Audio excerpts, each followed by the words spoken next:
The suspect in the Philadelphia shooting was apprehended late Wednesday after an hour-long shootout with the police in which 6 officers were wounded. The suspect, Maurice Hill, has an extensive criminal history, and many Americans, including President Trump, say he should not have been free and able to acquire weapons. People like that should be locked up. He shouldn't have even been on the streets.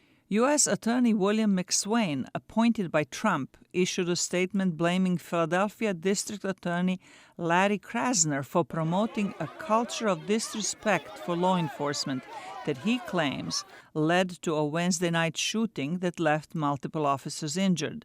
Krasner responded that the authorities have acted according to the policies and could not predict what Hill would do. I don't think it's fair to expect some level of perfect knowledge on the part of police or prosecutors, but it is obvious, looking at the actions taken here, that this was someone who needed to be off the streets, and it is also clear that he had a very lengthy criminal record going back quite some time. Philadelphia Mayor Jim Kenney renewed a call for tougher gun control. Our officers need help.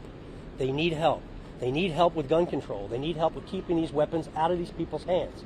President Trump said he wants guns out of the hands of bad or sick people, but suggested that the lack of mental health care is more to blame for the widespread shooting than availability of weapons. These people are mentally ill, and we have to study that also. Because, it's them. They pull the trigger. The gun doesn't pull the trigger. They pull the trigger.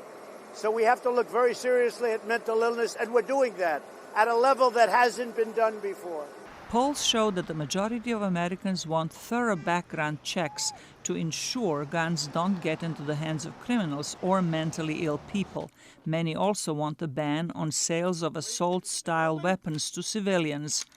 Efforts to pass any gun control laws have been blocked in Congress by lawmakers supported by the country's powerful gun lobby, the NRA. This month's shooting deaths have forced Senate Majority Leader Mitch McConnell to promise a vote on a gun control bill, but not before Congress reconvenes after a summer recess.